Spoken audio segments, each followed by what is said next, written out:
should be right around that fringe of we should be winning these games. So the defense got to still step up a little bit more. It's going to be a tough task for them to step up against Indiana on the road in their next game tomorrow. But I feel like as time goes on, this Raiders defense is only going to keep getting better. They're only going to keep playing better on the floor.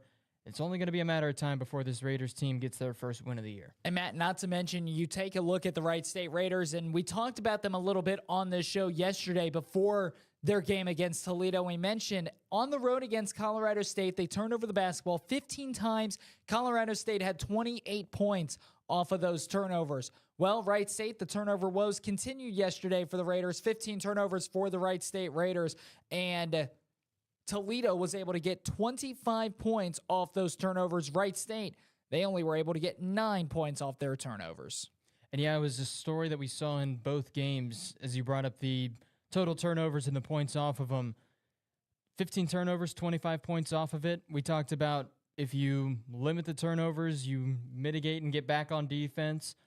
When your opponent's defense forces you to turn the ball over and give it back into the hands of their offense, even if you cut it in half, say there's, I would say 10 turnovers, but you cut the points off of turnovers in half, Wright State's winning this game by 10.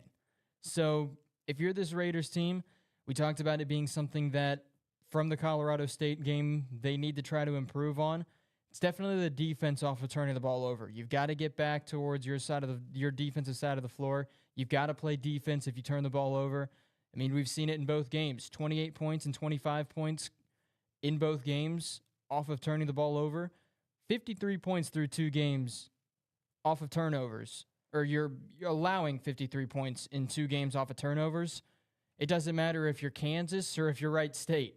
You're not going to have success if you're allowing that many points off of turnovers. Man, not to mention the fact that Wright State in that one did not have a second half three-pointer. They were 0 for 6 from beyond the arc in the second half after going 4 for 10 in the first half. So Wright State, that offense, they started to cool down. They found other ways to score, but at the end of the day, the offense in the second half certainly cooled off. You look at the first half, put up 62% made shots from the field, only 48% made shots from the field in the second half as well. So the Wright State Raiders, that offense certainly struggled in that second half.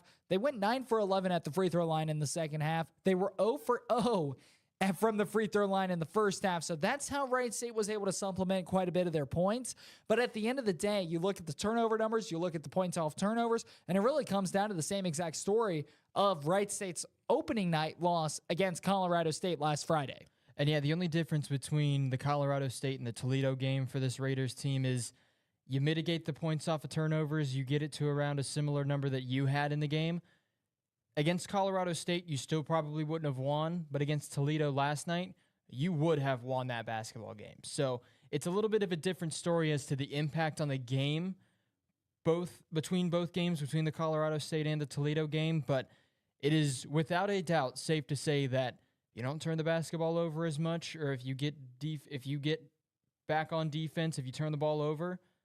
Last night against Toledo, it only had to happen one time when they scored off of you turning the ball over for you to have won that game last night. So it's one thing that Wright State's going to keep having to try to work at. They're going to have to keep trying to fix it, is those points off of turnovers. Because like I said, it doesn't matter if you're Kansas, if you're Gonzaga, if you're Villanova, doesn't matter. Marquette, I can name any team in and around the top 25. Or if you're Wright State, or if you're a team like IUPUI, or if you're a team like Davidson, Western Kentucky, it doesn't matter who you are. If you're allowing 26.5 points per game so far this season, while off of turnovers, if that's how much you're averaging letting up per game, something's got to change. Something's got to be fixed in that aspect because, like I said, it doesn't matter if you're Kansas, who's the number 1 team in the country, or if you're Wright State.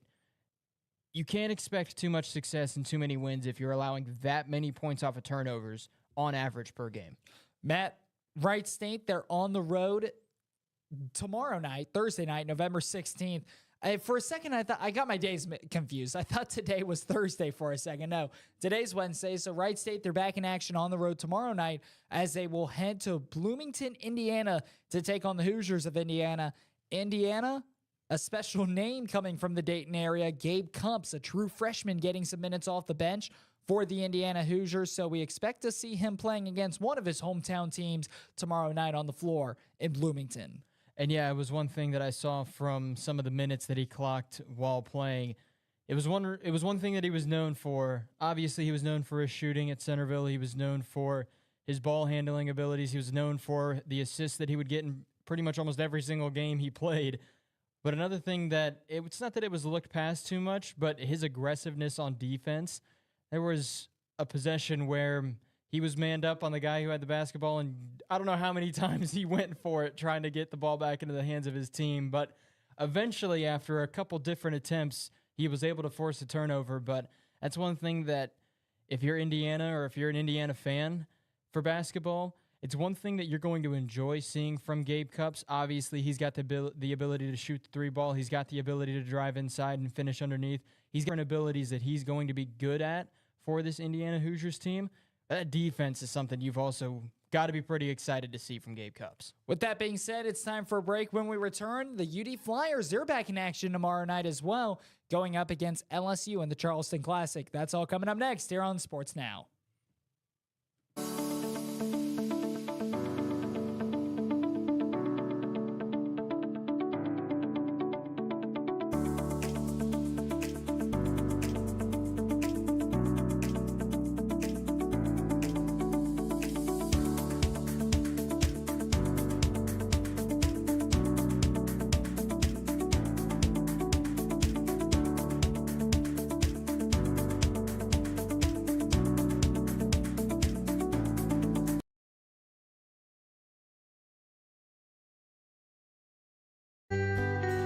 Every day, we find ourselves on a path full of decisions. It's me. Sometimes small and sometimes big. Sometimes alone and sometimes together. At McAfee, everything we do is done with your comfort, health, and convenience in mind. She always wanted the best for you, and now you can rest knowing you've provided the best for her. Breathe easy. Choose McAfee.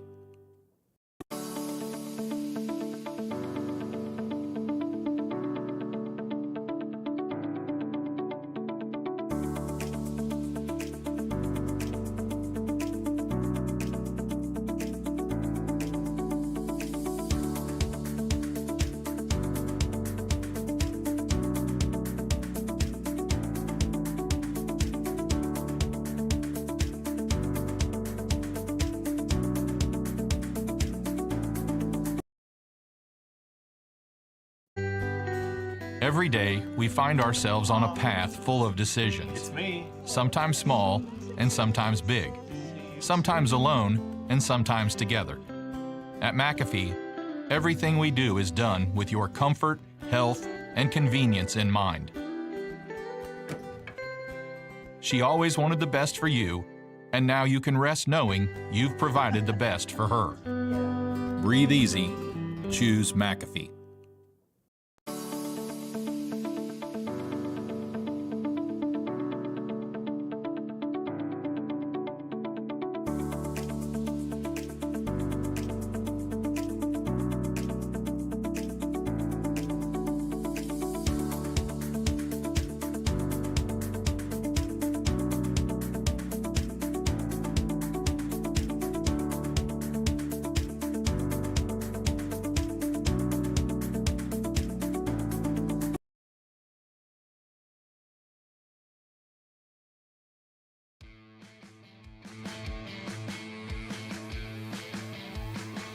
We welcome you back here to the TKDS Sports Network. Jackson Lightcap, Matthew Pennington, Kevin Fowler, our producer, back at base as well. Huge shout out to him. Without him, none of this would be possible. Let's move on. The University of Dayton, the Flyers, they're coming off a tough loss on Friday night, a game that a lot of people believe that the University of Dayton and the Flyers, they should have pulled that one out against Northwestern on Friday. Well, they've had almost about a week to recover. They're going to be back in action tomorrow in the Charleston Classic against LSU.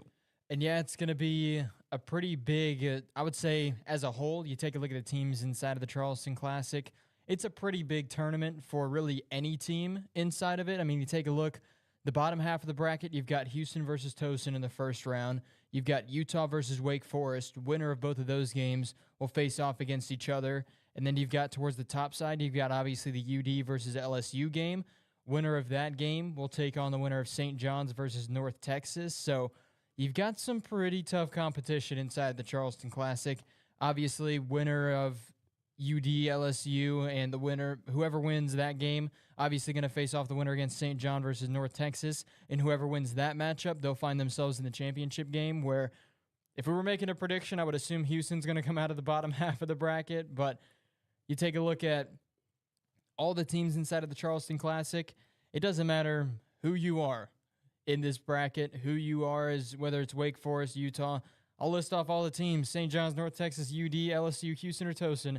Whoever you are in this bracket, it's going to be a tough slate of games, no matter who you are. So I'm excited to see what the Flyers can do inside of this tournament, how well they're going to play, if they're going to place inside the top four, if they're going to place inside the top four or not. It'll be fun to see where the Flyers end up placing in this tournament. This will be the first ever matchup between LSU and the University of Dayton in both programs' history, which dates back quite a bit. So for them meeting up for the first time in program history, there's going to be some newness to this, I guess is what I'm going to say. Neither of these sides has any prior history with each other, so maybe we could see a spark of a rivalry. Maybe we could see a spark of some competition that we will see in the upcoming years, but nonetheless, this is a LSU team that UD very well can take down. The UD this season is weird because I'll go out and say this. They can beat anybody on their schedule, but they can also lose to anybody on their schedule. The UD Flyers over the last couple of years have been so inconsistent. I'd even say ever since that 2020 run where they would have had the 1 seed in March Madness. COVID came in and no March Madness was played that year. A year that UD very well had a great shot of winning it all. But Matt, it seems like ever since that 2020 season, the problem with the Flyers is the inconsistency. And we've seen that time and time and time again. And here's a perfect example of it already on this season. You play SIUE, you only give up 47 points to a senior-heavy SIUE team and a SIUE team that has potential to make some noise in their conference as well because of how senior-heavy they are. Yes, they're a smaller school, but at the same time, pretty good school as well, especially within their conference. They came into Dayton, and for a while, they started to give the Flyers some fits. Flyers, they were able to pull out in the second half with that one. Matt, you and I were there for that game.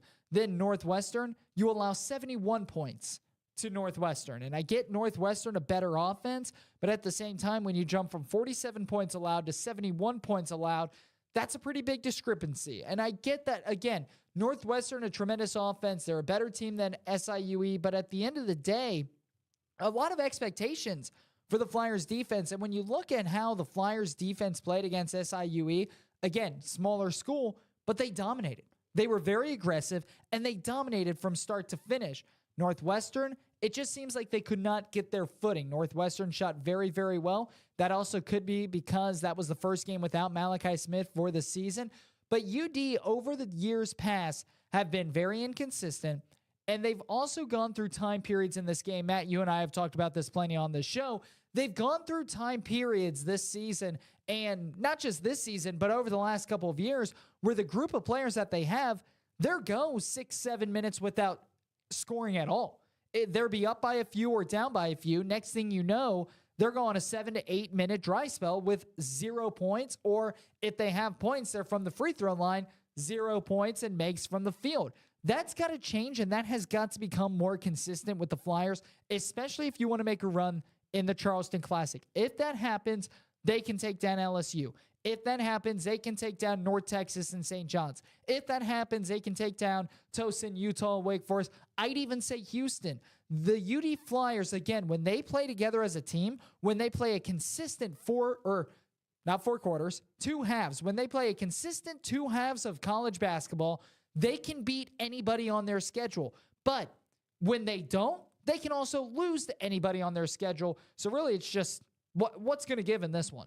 And yeah, if there's one team I would say in this entire tournament, in this entire bracket, that there of the 8 teams, I would say the only team that UD probably can't beat is Houston. But I also said that when they ended up upsetting Kansas in that bracket a few seasons ago. And, that's why I said that UD still has a chance to possibly take down Houston, because at the end of the day, when they play consistent 40 minutes of basketball, they can beat anybody, and they've proved that over the last couple of years. Again, yes, you've lost some key players over the last couple of years, but the Flyers, they are well coached by head coach Anthony Grant. They are well trained and developed as well. The Flyers, they can play spoiler to anybody on their schedule if they play consistent.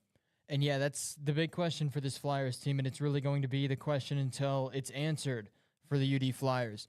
Can they play consistent? Because like you brought up, Jackson, the fact that against SIUE, there was times where the team would go on a 10 to 15 point run in 3 to 4 minutes, and then there'd be a time during the game where there's 8 minutes of maybe 1 point from the free throw line. And that's all that UD was able to do in that 8 or so minute time frame. So this Flyers team, like you said, if they can find time, if they can find moments where the offense isn't in rhythm, it seems like nothing can go right for the Flyers, nothing is landing, no shot is accurate. If they can find in games moments like that, but they're also able to not score consistently, but score at times when the offense seems like it can't do anything, when it seems like there's no rhythm in the offense, it's completely out of whack, nothing's landing, and it just feels like it's not your night for that given 5 or so minutes of the game. If the team during those moments can find an occasional basket here or there, that's only going to improve what this Flyers team is going to be capable of this season, because they're the favorites to win the Atlantic 10 this year. So with struggles like that, like you brought up, Jackson, they can lose to anybody on their schedule. So if you want to hold down and stick to that, we're supposed to win the A10 this year, that's got to be something that the Flyers have to try to fix and have to try to figure out, because if you do that against a team like Davidson, against a team like St. Louis, VCU, those teams are going to make you pay for going on those dry streaks and not getting any points out of it. St. Bonaventure is another team that could do it. There's a lot of teams inside of the Atlantic 10 that if you can't score a basket for 5 minutes, they're going to run up the score and they're going to give themselves a decent lead that's going to be tough to come back from. So that's one big focal point for this Flyers team that I would like to see some improvement on. When the team seems like they're down, when the team seems like nothing can go right no matter what they try to do, if you can get some baskets here or there when it feels like nothing's going right, maybe that can get your team some confidence. Maybe that can get your team on the right foot going out of and getting yourselves out of that mindset of we can't do anything right now. Nothing is working. We're starting to lose confidence in ourselves. Getting those few baskets when the team's having that mindset can start picking up the players who are thinking, I can't hit anything. I'm just not going to hit a shot if I take a shot. If the team as a whole is starting to pick players up when their confidence is low, when they're not hitting shots, that's only going to help this Flyers team down the road. And Matt, one aspect that I think the Flyers really need to step up on is obviously everybody knows Malachi Smith out for the remainder of the season for the Flyers. The Flyers, they need somebody to step up into his role and take over his role. A tremendous defender and also can score at will on the offensive side of the floor as well. And I'm looking at Kobe Brea. Kobe Brea, he's one of the older guys on this UD Flyers team. He's got to be the leader to step up. He's averaging 21 and a half minutes so far this season. And not to mention, he's averaging 10 and a half points per game. So when you're only averaging 21 and a half minutes per game this year, but you're still putting up 10 and a half points per game, Kobe Brea down the stretch, especially in this tournament, because UD has potential to be playing 3 games within a small period of time, but they also could just be one and done in this tournament as well. But you're going to see the depth, especially if the Flyers are going to make a run in this Charleston Classic tournament. You're going to see the depth start to be stretched thin a little bit. Kobe Brea, I expect him to get more minutes. This is a perfect opportunity for him to show that he deserves not only to be in the starting 5, but if he doesn't necessarily get into the starting 5, this is a perfect way for Kobe Brea to possibly show, hey, I deserve more minutes. I deserve not 21 minutes per game. I deserve 25, 26, 27 to 28 minutes per game. This is a perfect opportunity for Kobe Brea to show what he can do with consistent minutes on the floor. Not to mention, Deron Holmes averaging 18 points per game. He's been phenomenal. Everybody knew that he was going to be phenomenal, But outside of him, the scoring has been it's been all over the place. I mean, Kobe Brea, he's your second leading scorer with 10.5 points. Somebody needs to step up into that 1-2 punch with Deron Holmes. I'm looking at Kobe Brea to be that man. Well, there's one player that I want to see step up and kind of increase the level of play, at least when it comes to shooting the ball, because that's what he's known for. Kobe Elvis, you take a look at his stats in that game versus Northwestern. 2 total points, 0 for 3 from 3, 0 for 5 from the field. 2 rebounds, 1 assist, and then obviously those 2 points. Kobe Elvis so far this season has struggled shooting the basketball, and I get the feeling with him it's only going to be a matter of time before we start seeing him improve. But that's going to be a player that you really want to start seeing improvement from, at least with how he started off the season for this Flyers team, because if Elvis can start picking up the pace and he can start performing better for this Flyers team, it's only going to make this team better, and it's only going to help this team. With that being said, it is time for a break. We'll be back here on Sports Now. We're talking some college football coming up when we return.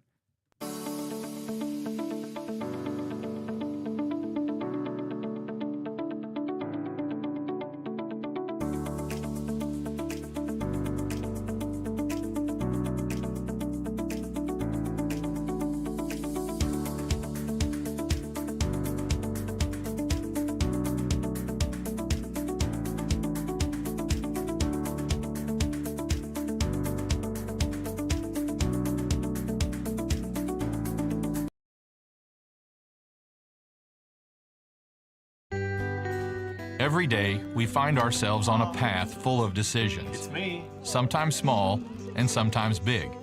Sometimes alone and sometimes together. At McAfee, everything we do is done with your comfort, health, and convenience in mind. She always wanted the best for you, and now you can rest knowing you've provided the best for her. Breathe easy. Choose McAfee.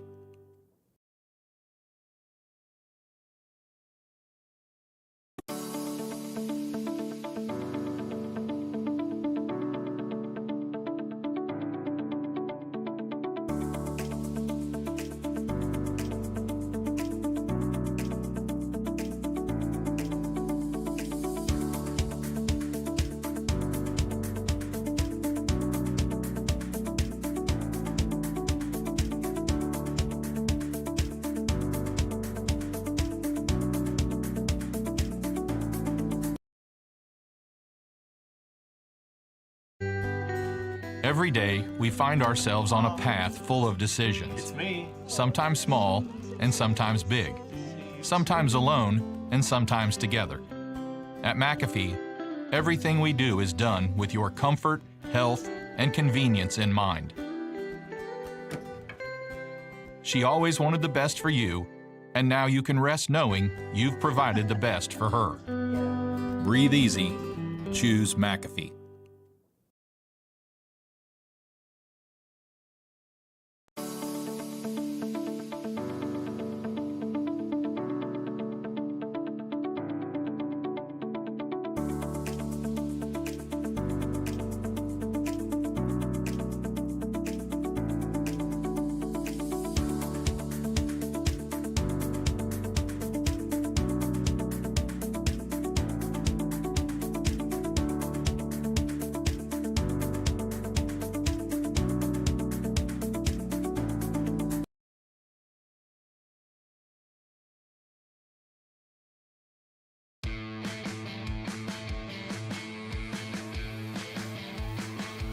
Well, the new college football playoff rankings have officially come out.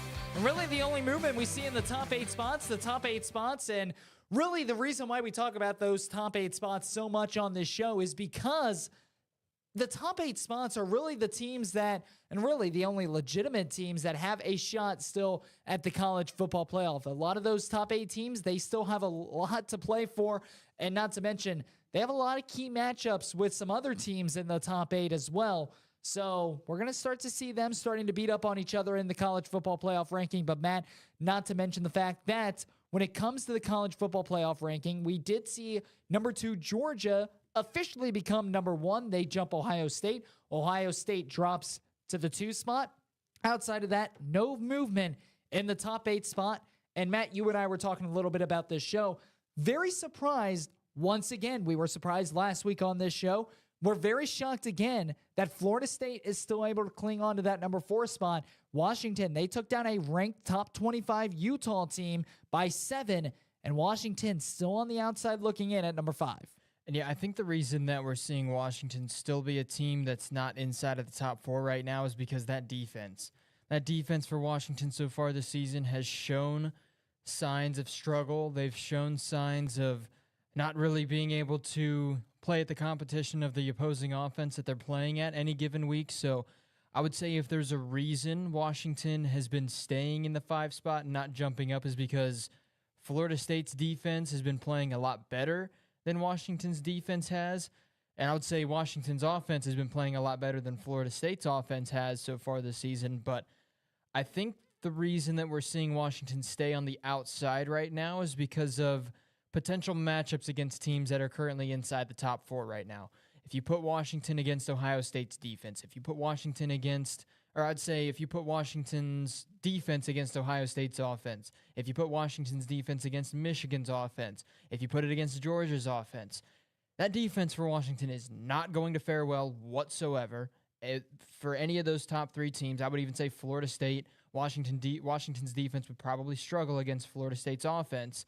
But one thing that I think it's another key point is Washington's offense obviously looks phenomenal so far this season, but they haven't played against a top caliber defense like Georgia, Ohio State, and Michigan all bring to the table.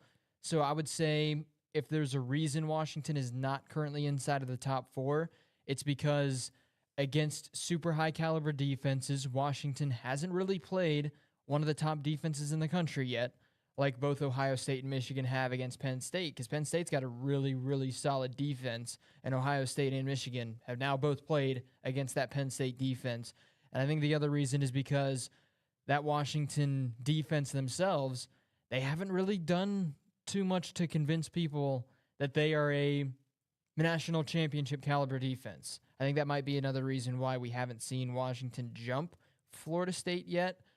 And when it comes down to 6 through 8, no surprise that there wasn't any movement between the one-loss teams that are 6 through 8. To me, the one thing that was a little surprising, Missouri taking down Tennessee. Obviously, that was 2 ranked opponents facing off against each other, but Louisville is a one-loss team. They've got a really good shot at making it into the ACC championship game. Dropping down to 10, that was a little surprising to me. Yeah, that shocked me as well. But, man, so from what I'm gathering, you don't think Washington should claim that 4 spot at this time? Not with how the team as a whole has been looking, just because when it comes down to college football playoff caliber teams as a whole that have a really good shot at winning it, I would say Washington's defense is going to let them down if they make it into when, because I feel like it's going to be a question of when at this point, when they make it inside the top 4 to be a team inside of the college football playoff. I feel like that defense is going to end up letting them down. I think that offense is capable of playing against some pretty tough defenses, but I don't know how much trust I have in that Washington defense. I think that's the reason why I would say, and it's not that I'm saying that they don't deserve to be a top 4 team. From what I'm saying is I think the reason they're not a top 4 team right now is because of that defense. I personally think that they should be inside of the top 4 right now, but what I'm saying is the reason I don't think they are, and I'm saying it as a perspective of the committee, the reason that I don't think Washington has made it to the top 4 yet is because of that defense. And, Matt, I will say this. When you look at who Washington has played, they have played Oregon. They took them down. They've played USC. They took them down. They've played Utah. They took them down. Tough matchup this upcoming week against Oregon State. Oregon State right now, number 11. So I will say this. If Washington beats Oregon State, the committee will have no choice, no matter what Florida State does. If Washington takes down Oregon State, I don't think that there's any question that the committee should have Washington in over Florida State. But I will say this. I think Washington should have been number 4 heading into this week either way. And I get that the defense is a concern, but you look at what the offense has been able to do.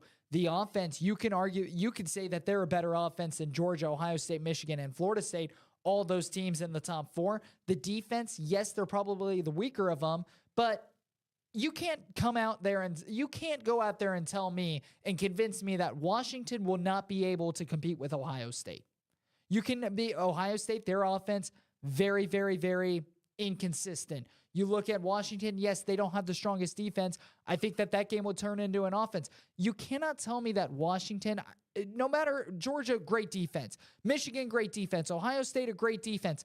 But I think the Washington's offense, they're too good. They're too dominant. I think that they can compete with any defenses in the top 4. I get the whole defensive side of the issue for Washington, but to me, I think Washington will go into the college football playoff and put up a better fight than Florida State will right now. And I think that's because of the strength of the schedule. Washington, playing in a tough Pac-12 conference, has been groomed, and they've beaten their opponents. Yes, the defense has been very inconsistent. Yes, the defense has not looked great, but Washington is still going out there and beating their opponents. They're beating top 25 ranked teams, and they're beating them how they should.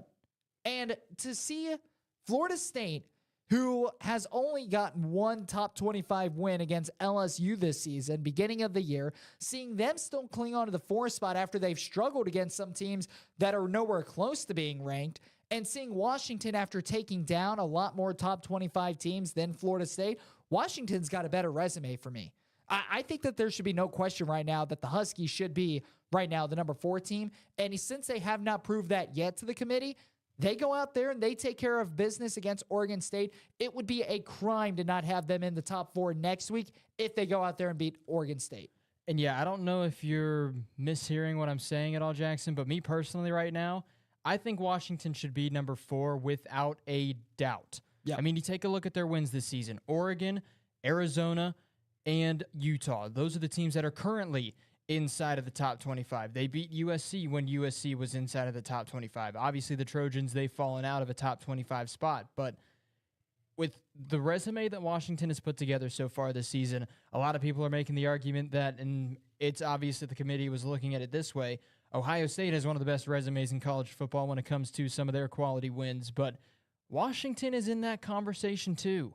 So, like I said, I think personally, especially with the fact that they've got Oregon State coming up, if they take down the Beavers, then there should be no reason Washington is not a top 4 team. I think they should have been a top 4 team 2 weeks ago. But for this Washington team, you take a look at the fact that the committee seems to be looking at the resume for Ohio State, and that's why they kept the Buckeyes so high for so long.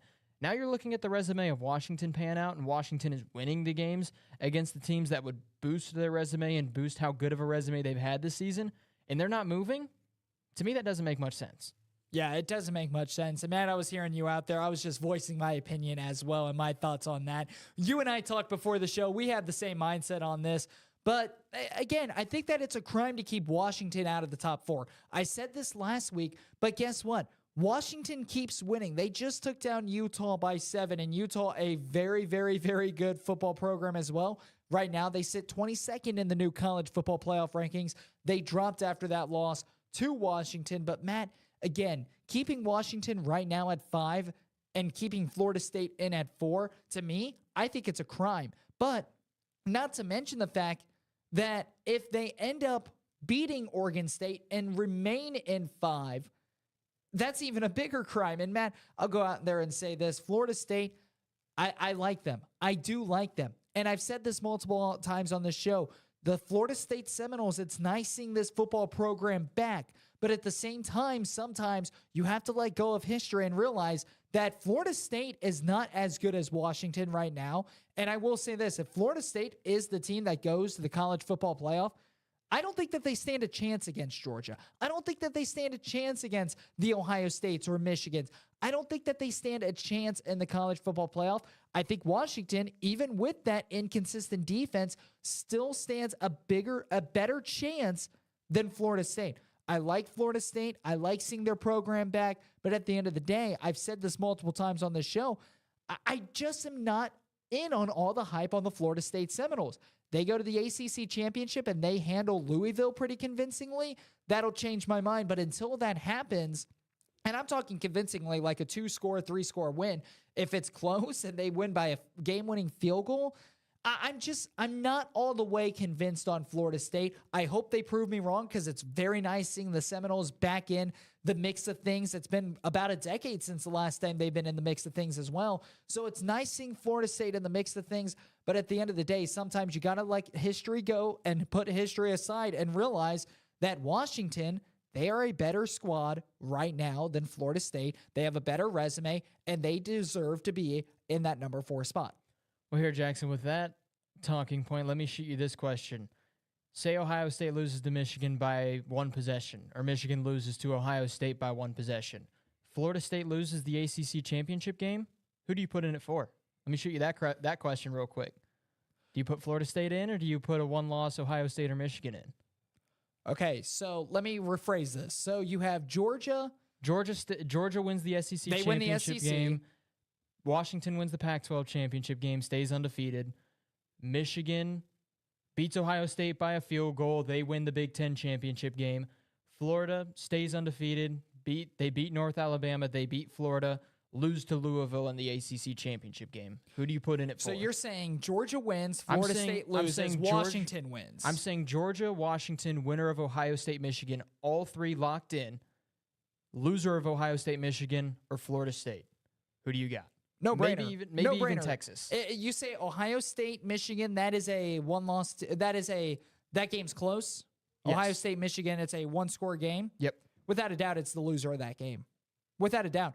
You look at what Ohio State has done with their resume, and with their resume, even with a loss to Michigan, they have a chance to make it. And I think that Ohio State, at the end of the day, has a stronger chance of making the Final Four than Michigan does because of their resume. Now, if Michigan ends up losing, you got to look at what Michigan has done. Yes, they have not played a tough schedule this season, but how many times on this show have we talked about it? You beat opponents how you're supposed to beat them. That's exactly what the Michigan Wolverines has done. If it's about a 3-point game, if it's a 1-score game, close game, both teams play real well, and everything in that scenario you just mentioned, I think it's a no-brainer that you put in the loser of the Ohio State-Michigan game. But if it's anything more than a 1-possession game and we see a lot more issues from Ohio State or Michigan, I think that opens up the door for Texas if they win the Big 12 to possibly take that spot. Right now, I think if everything went your way to your scenario, I think it's the loser of the Ohio State-Michigan game. And obviously, I brought up that question with a lot of speculation as to what's going to happen in those matchups. A lot of what ifs. But that's really what the college football playoff is going to be right now with the stage of the season that we're in right now. It's a lot of what's going to happen here, what's going to happen there, and all of those what-if scenarios are going to eventually paint the picture for the 4 teams inside of the CFP this year. And Matt, it seems like over the last decade that we've had the CFP, or I think it's a little bit less than a decade. The first one was in 2014, so we're very close to it. We're creeping up on it. We're creeping up on it. I think we're 1 year shy. I'd say first season, I think it was the 2013-2014 season for the CFP. So I think it would This might be 10 years then. Yes, I think so. We'll do the math at the break, but let me rephrase that. Matt, he is the math whiz. He will do the math at the break, and he's already looking it up right now. So we'll see the genius go to work here. But, and it seems like over the last decade that we've had the college football playoff, everything has settled, and it's been a no-brainer on the top 4 teams who should be in and the first 2 who should be out because everything settles. Matt, this season, with all the competition that we've seen in the college football, I personally do not believe that it's going to settle. I think we're going to see 1 or 2 teams left on the outside that very well deserve a chance to be in the college football playoff as well.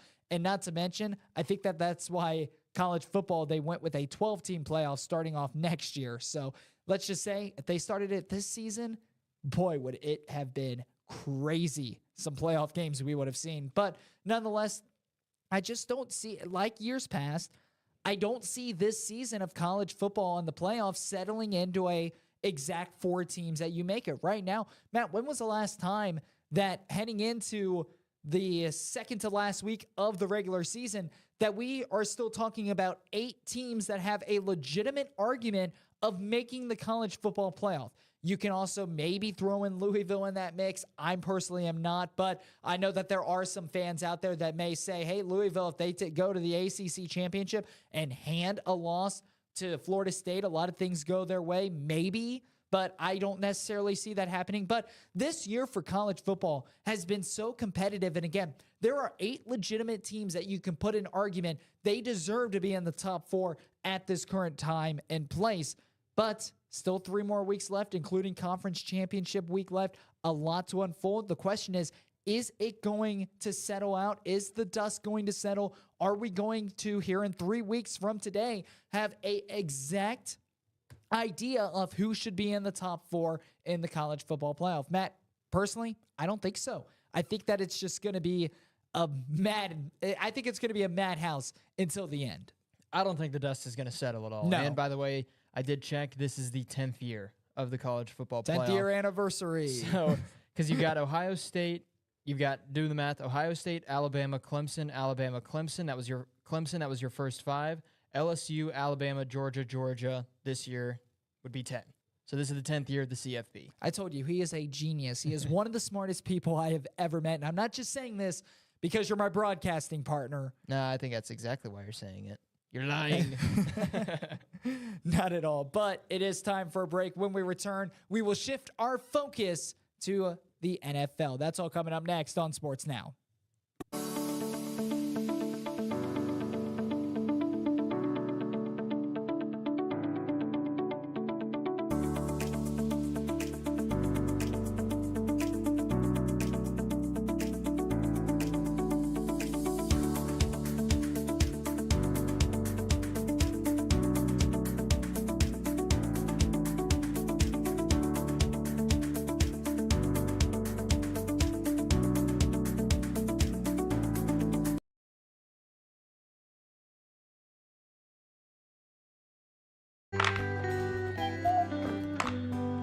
It's easy to take the air in your home for granted. But it's not just about being hot or cold. It's about having clean air. For some of us, this is critical. At McAfee, we'll provide you with long-term solutions to improve the air you breathe.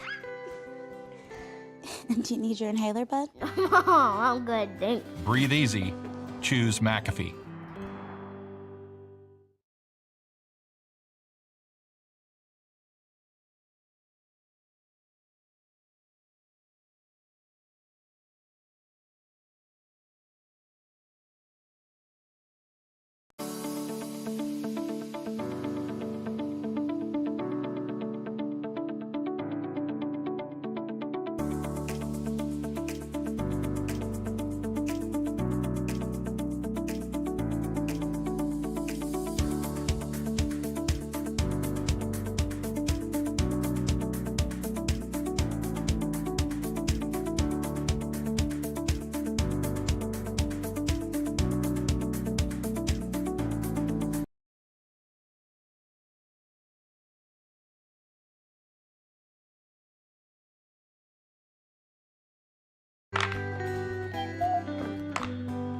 It's easy to take the air in your home for granted.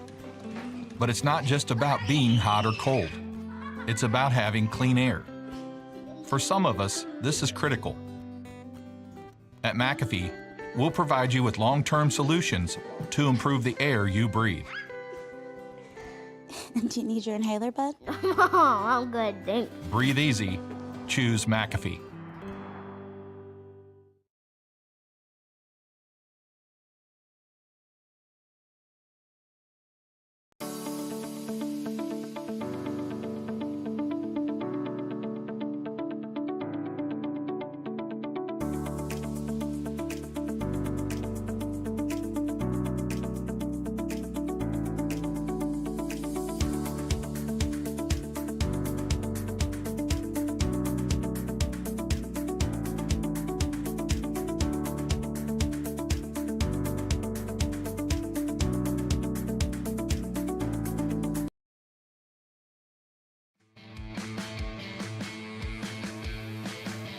Well, some bad news. False start. I jumped the gun. False start. Jackson. 5-yard penalty. Replay the down. We're not going into talking about NFL quite yet. That's coming up in hour number 2. I completely looked over The next up on the itinerary, the Ohio State Buckeyes, big game this week against Minnesota. But Matt, one quick question I want to talk to you. We're talking about the college football playoff rankings. Is Ohio State, they were 1, they now dropped to 2. Was that deserving to the Buckeyes? Does Georgia deserve that number 1 spot? I mean, to be completely honest with you, I thought Ohio State should have dropped down a week or 2 ago. I think Georgia has put together a pretty good season so far this year. Obviously, Ohio State's got a pretty tough schedule, but another thing that I've been looking at is the eye test for the Buckeyes, and obviously that game against Michigan State was probably one of the best looking Ohio State games that has been played so far this season. I mean, it was just utter dominance, it felt like, from the first snap of the game. So if we go off of eye tests from that week alone, I still think just because Georgia played Ole Miss with how bad they beat Ole Miss, I think that would put easily, and I think that's why we saw Georgia jump Ohio State for the number 1 spot. But I've been saying it for the past few weeks when we've on the Tuesday shows when we've been talking about what our predictions are for the CFP, how we think the movement should be, how we we think there should be any movement. I'm pretty certain that from the get-go I said that Georgia should be ahead of Ohio State. So it took a little bit of time for it to happen, but no, I'm not too surprised that Georgia jumped Ohio State. I think that they deserve that number 1 spot just because of how tough of teams they've played these past few weeks, and they've been able to come out on top pretty convincingly in these past few weeks. So I think Georgia deserves to be the number 1 team in the country right now. I do think Ohio State does still deserve to be number 2. The one I don't agree with, though, is still Washington below Florida State. That's the one I don't agree with right now. Everything else inside of the top 8, with the movement of Ohio State down to 2, Georgia at 1, Michigan 3, Oregon 6, Texas 7, Alabama 8. The only movement I think there still should be is Florida State and Washington. Outside of that, I think right now, everything inside of the top 8, outside of Florida State, Washington, I think it's how it should be right now. And Matt, I will go out and say this. I do agree with Georgia jumping Ohio State. I think it should have happened a little bit ago as well. But Georgia, you look at who they've played over the last couple of weeks. They took down Missouri. They've taken down Ole Miss. They have Tennessee upcoming as well. Georgia and the Bulldogs, they have proved to be the number 1 team in the nation, especially with their tight end without their tight end Bowers. He's out for at least the regular season as well with an injury.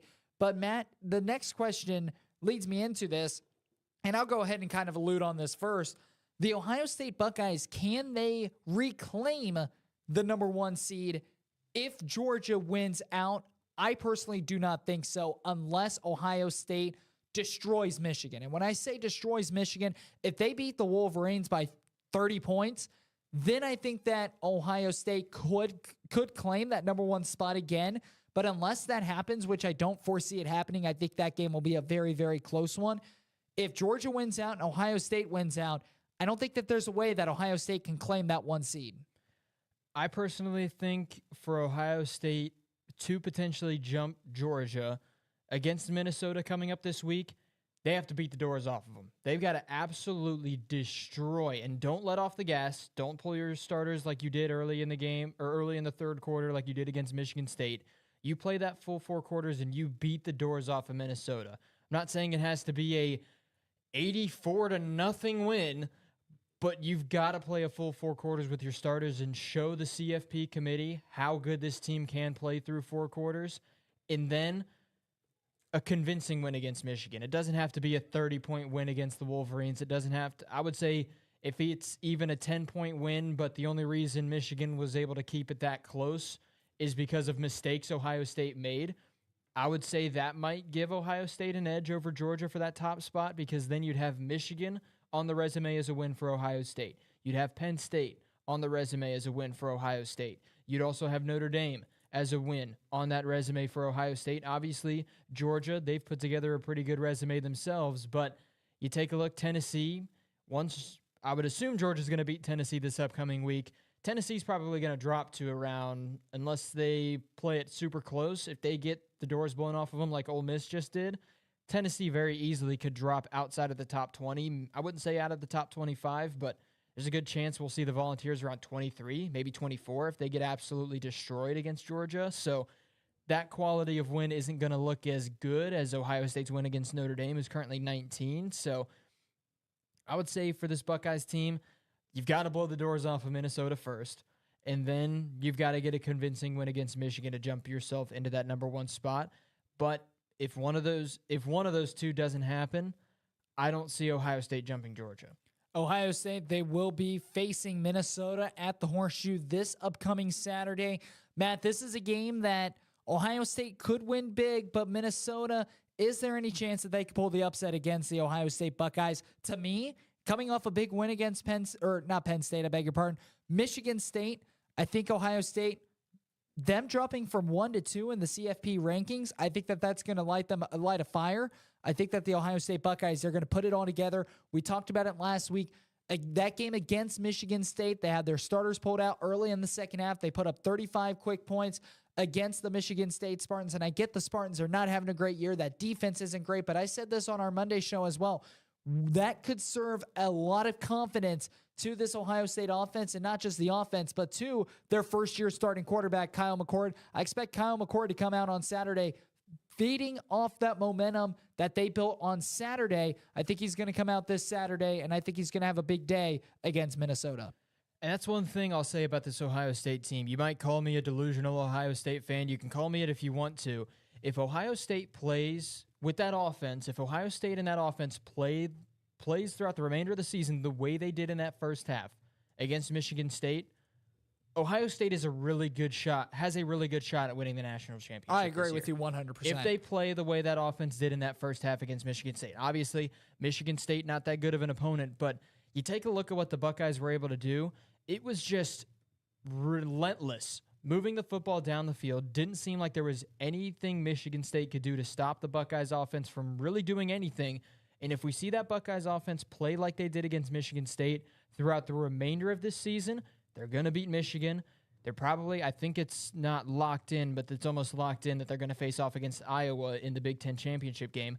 Obviously, Iowa's got a really good defense, but if Ohio State's offense plays the way they did against Michigan State, that really good defense is going to look like an all-right defense. And then whoever Ohio State were to play in the CFP, Ohio State, if the offense plays the way they did against Michigan State, they're going to be able to contend and compete with whoever they play in the CFP. So if Ohio State's offense plays at the level they did against Michigan State, this team is a national championship caliber team, because I'm talking about how good the offense can play. I'm not even mentioning how good the defense has played all season long. So this Buckeyes team, if the offense can stay at that level, there's a really good shot at this team making it to the national championship game and potentially even being national champions. But it's a question of, can the offense play at that level? Matt, I completely agree with you. I don't think that that's the delusional Buckeye fan in you talking. I completely agree with everything you just said. And now it's time for break. And now when we return, we'll start hour number 2 of this 2-hour show. We're live until 6 with some Cleveland Browns talk. That's up next on Sports Now.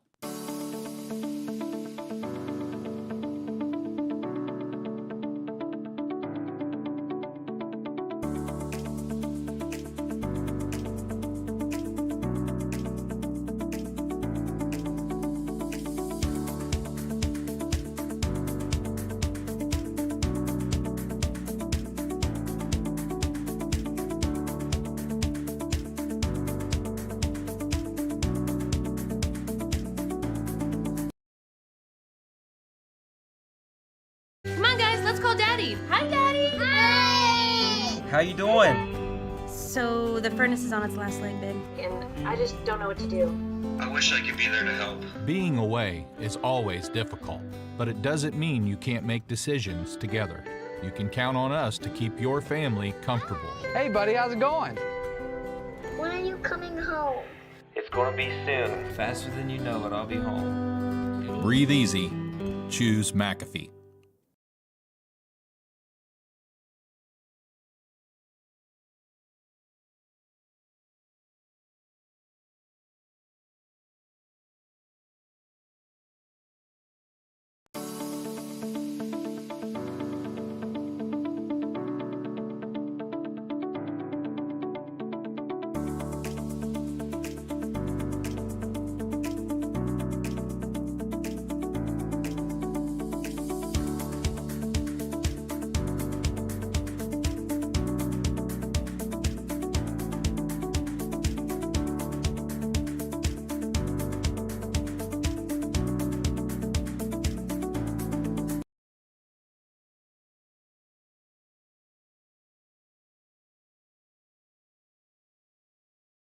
Come on, guys, let's call Daddy. Hi, Daddy. Hey! How you doing? So the furnace is on its last leg, babe. And I just don't know what to do.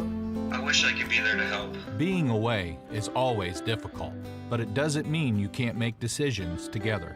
You can count on us to keep your family comfortable. Hey, buddy, how's it going? When are you coming home? It's gonna be soon. Faster than you know it, I'll be home. Breathe easy. Choose McAfee.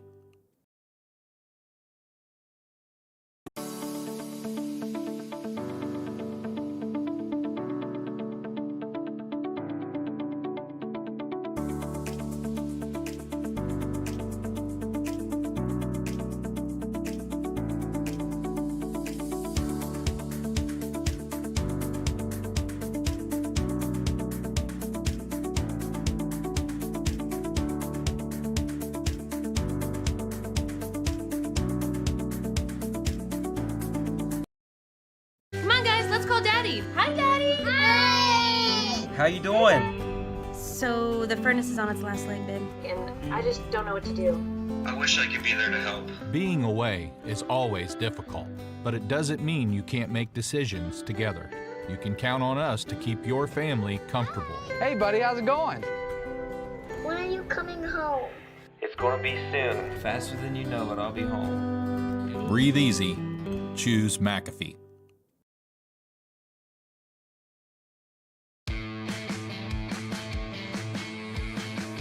Welcome to hour number 2 of this 2-hour show. We are live until 6. Coming up next on Sports Now, we're going to talk a lot of NFL this final hour, and we will also make our hot takes for Hot Take Wednesday. Just another reminder, folks, we are live in chat as well, so make sure to drop any comments, complaints, criticism, or anything. And if it's PG, if we like it, we're throwing it up there as well. Yeah, if you want to call me a delusional Ohio State fan, you can. I'm fine with it. Nonetheless, let's move on. Big news coming across the NFL today, and especially in the state of Ohio, and especially pinpoint the city of Cleveland. The Cleveland Browns will be left without Deshaun Watson for the remaining the 2023 season. Yeah, that's going to hurt. Being a Browns fan, that's, to me, I mean, it was even yesterday we were talking about it, the potential for the Cleveland Browns when it comes down to making a push towards a wild card spot, making it into the postseason, even having a chance, especially with that big win against Baltimore, the big chance for this Browns team to potentially even be the team that is crowned AFC North champions at the end of this regular season. I think that took a huge hit with Deshaun Watson now being out for the remainder of the season, because it was one thing I also talked about yesterday. The Browns were able to see in the later stages, especially that second half of that game against the Ravens, the Browns were able to see the Deshaun Watson that they spent over $300 million picking up. So the fact that the Browns were able to see that from Watson to now it's realizing there was a broken bone in his shoulder and he's no longer going to be able to play throughout the remainder of this season, it hurts because, like I said, being a Browns fan too, seeing that second half performance by Deshaun Watson, I was like, okay, this is kind of what I wanted to see. This is what I like seeing. This is why we brought you here to Cleveland.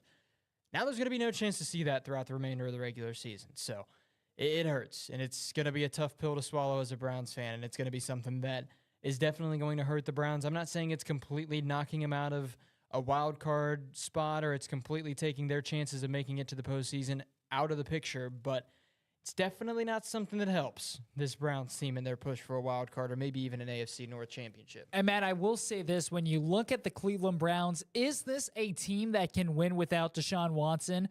100% yes. This is a team that can win without Deshaun Watson. Deshaun Watson missed time earlier in the year with an injury, and the Browns in that stretch went 2-2. They lost to the Ravens and the Seahawks. They lost to the Seahawks by 4. They beat the Colts and the San Francisco 49ers to end the 49ers at the time their undefeated season. PJ Walker, this is a guy who can step up and can lead the Browns to the playoffs. Do they win the AFC North? Now, I personally don't think that they have a chance just because on how stacked the AFC North is, but crazier things have happened. Cleveland, They very well could. But to me, I think Cleveland, they're still a top 7 team in the AFC. I still think that they are a playoff caliber team, and it's because of how great that defense is. That defense is one of the greatest defenses we've seen in NFL history. We've talked about the record-breaking stats that they've been able to put up this season. Matt, what's the biggest thing with Cleveland's defense? And you've mentioned it time and time again on this show. Explosive plays. Yes. You mentioned they need to limit those explosive plays. Guess what? They limit those explosive plays. This is a Cleveland Browns team that can be led by their defense and can win football games. We see the same thing with Pittsburgh. Pittsburgh, a terrific defense, one of the top defenses in the NFL, a very lackluster offense. Guess what? They're 6-3. They're still winning football games as well. So to me, I don't think that there's any reason why the Browns still cannot make the playoffs under P.J. Walker. They were able to win meaningful football games without Deshaun Watson early on in the year when he was hurt. And again, their chances at an AFC North title certainly takes a hit. But you can't convince me otherwise that the Browns still will not be in the hunt later on. And you look at what Cleveland's been able to do. You know, the best thing that they've been able to do this season with Deshaun Watson, get to 6-3. It's not like they're 4-5 or 5-5, right around the cusp of 500. If that was the case, I would probably be claiming Cleveland Browns, they should be hitting panic mode at this time. But that's not the case. They're 6-3. The Browns have won games, and not only that, but they've shown that they can win football games without Deshaun Watson in the first place. P.J. Walker, I expect him to take the next step. I expect P.J. Walker to be the main man for Cleveland the rest of the year. And he doesn't even have to put up MVP caliber numbers. That's so great. That's what's so great about Cleveland's roster right now. And Matt, this is all coming from a Bengals fan. You know, that's what's so great about Cleveland's roster right now is that you don't need an MVP caliber quarterback. That defense is going to lead you. You limit the explosive plays on the defensive side of the football, and you step up, you create more turnovers, you make the offense's job easier as a whole. Let me tell you this, Matt. That defense steps up to the next level. The Cleveland Browns still wins football games. That's still a team that we're going to see playing in the later stages of January, no matter who's under center. There should be no panic button being pressed right now in the city of Cleveland because this is a team that can still make it to the AFC playoffs. This is still a team that can accomplish goals with or without Deshaun Watson.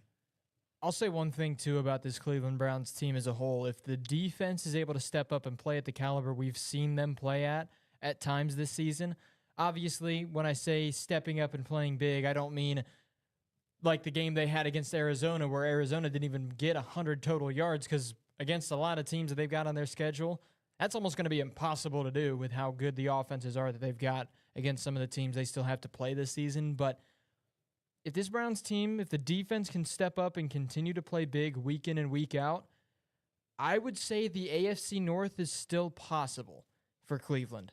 But even if they have, say, a few weeks off where the defense isn't playing at the level we've seen them play at, and I'm talking about the super high-level defense that we've seen this Browns team play with, if there's a, say, 2-3 week span of time during the remainder of this season where the defense starts slowing down when it comes to what they're able to do on the field, and they're not putting up the numbers that we've seen them do at times this season, I think chances of being AFC North champions are done for this Browns team. So if it's complete consistency throughout the remainder of this regular season, I still think the AFC North is could potentially go to the Cleveland Browns. But if they have struggles, I think the chances of being AFC North champions, I think those can be shot out the window. And Matt, I will say this, one thing that will give the Browns a chance to possibly still win the AFC North is, here's the question, is Baltimore going to make a second half season push for that AFC North title? Baltimore, the last couple of years, first half of the season dominated. They've been on top of the AFC North over the last couple of years through the first half of the season by multiple games at some points as well. They, over the last couple of years, have had second half drop-offs. And I understand they've been riddled with injuries, including Lamar Jackson. He's had back-to-back season-ending injuries. But is that midseason, that we're past that midseason point, and as soon as we hit that midseason point, guess what? Baltimore loses to Cleveland. So, Matt, here's my question. Are the Baltimore Ravens going to fall off in the second half of the season, or are they going to go on a second half surge to run away with the AFC North? To me, I think that this is a different Baltimore Ravens squad this season. I don't think you can compare them to what has happened in years past. I think this is a team that will stay healthier. I think that this is obviously I can't necessarily predict that, but the Baltimore Ravens, I think that this is their best team that they've put together since 2019 when Lamar Jackson won the MVP. The Baltimore Ravens, I've said it multiple times on this show after correcting what I said about them earlier on in the season, they are legit. They've proven to me that they are legit. They're not the most overhyped team in the NFL like I called them back in week 5 when they were sitting 3-2. They've been able to win meaningful games. That loss against Cleveland, a very tough Cleveland team, does not speak dividends on what Baltimore brings to the table. I think, in my opinion, Baltimore will have a second half of the season surge to tank the AFC North. If they do that, they will win the AFC North.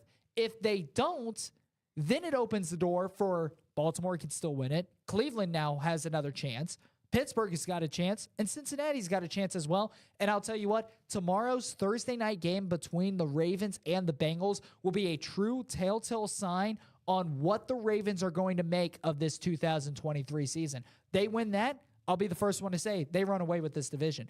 They don't win that, that opens up the door for every other AFC North team as well to get back in the race. I'll tell you what, on the question of do you think the Ravens are going to spiral out of control like we've seen these past few years, I don't foresee it happening, but it's also very possible that it could end up happening. You take a look at the teams they still have to play. They still have to play the Bengals. They still have to play the Steelers. I think Jacksonville's on that schedule. Miami's on that schedule. Chargers, and then I think it's Rams, 49ers. I think those are the last 7 teams that they have on the schedule. Obviously, they've got a bye week in the middle of that because they have not had their bye week yet this season, but you take a look at the worst team of all of the teams they've got to play throughout the remainder of this year being the Rams, who are 3-6, and the Rams going to be getting Matthew Stafford back sooner rather than later. And that game, I don't think it's for a few more weeks. So, yeah, it's not until the week of December 10th. So, this Ravens team, I wouldn't say it's impossible for them to have that spiral out of control like we've seen in years past, but I also don't think it's super likely that this Ravens team is going to spiral out of control like we've seen in years past. Obviously, they've got a very tough schedule throughout the remainder of the year. The only teams that are below 500 that they've got on their schedule are the Chargers, who by the time the Ravens play them could very well be a 500 team. And then the Rams, I think the only way the Rams, because they've got the bye week in between the Chargers and the Rams game, I think the only way the Rams can be a 500 team by the time they play the Ravens is by going undefeated up until that point. So this Ravens team, they've got a very tough schedule throughout the remainder of the year. So I'm not saying that it's impossible that we don't see this Ravens team have a stumble and see them fall off a cliff like we've seen them do the past few seasons. I'm not saying it's impossible. I'm just saying I don't think it's completely likely to happen for this Ravens team, because like you said, it feels like this year for Baltimore, it's a little bit of a different team. There's obviously injuries because that's going to happen in football. That's going to happen for any team. But there's not as many of plaguing injuries for this Ravens team that we've seen so far this year. So I don't foresee it happening, but like I also said, with the strength of schedule and how tough of teams they still have yet to play in the remaining 7 games of their season, I wouldn't say it's out of the realm of possibility that Baltimore maybe goes 3-4 in their next 7 games on the season, but that's the thing with the NFL. Time will tell. And it is time for a break. We're talking the Thursday night matchup tomorrow, or in our next segment between the Bengals and the Ravens. That's coming up next. We'll be back.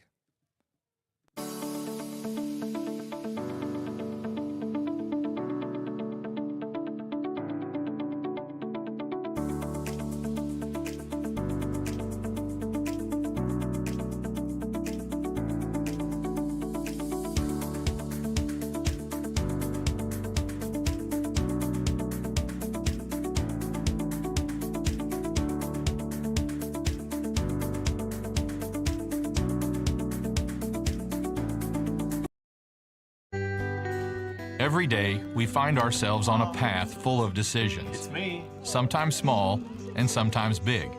Sometimes alone and sometimes together.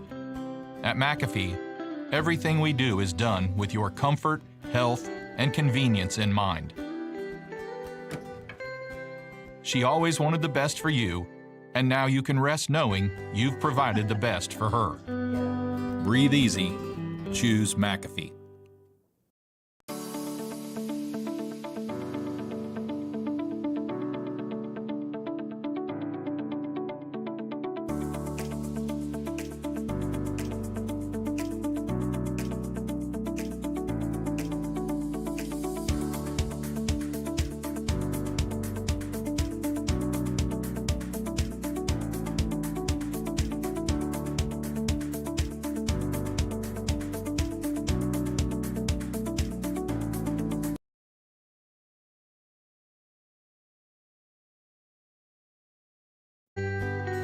Every day, we find ourselves on a path full of decisions. It's me. Sometimes small and sometimes big. Sometimes alone and sometimes together. At McAfee, everything we do is done with your comfort, health, and convenience in mind.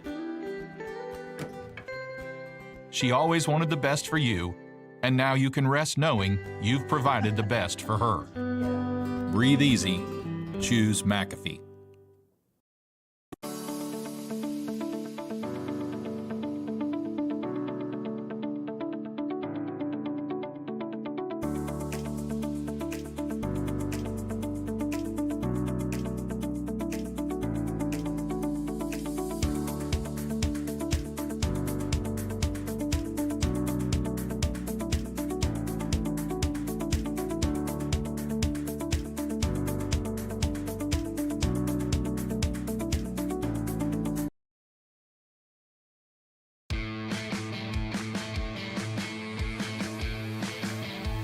Welcome back to Sports Now. Jackson Lightcap, Matthew Pennington, Kevin Fowler, our producer at TKDS Sports Network.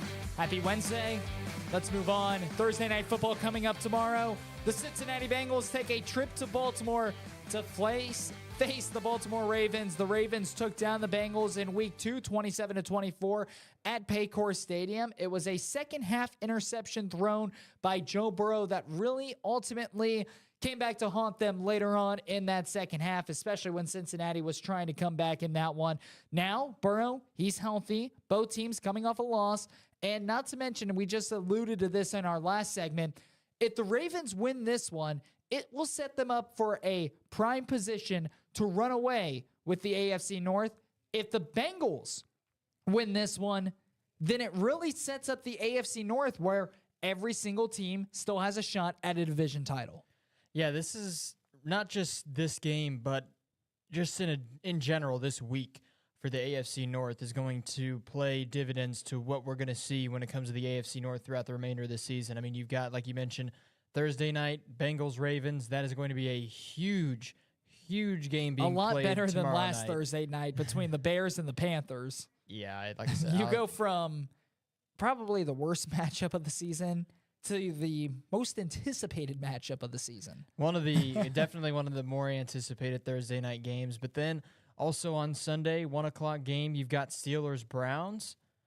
This week for the AFC North is huge. It's huge for what is going to play out in the AFC North throughout the remainder of this season. Obviously, this week isn't going to determine who's going to be first, second, third, and fourth in the division, but it could shine some light and could show where every team could end up finishing at the once the regular season comes to a close. So this week for the AFC North, not just the Thursday night game, but also the 1 o'clock game between the Steelers and the Browns.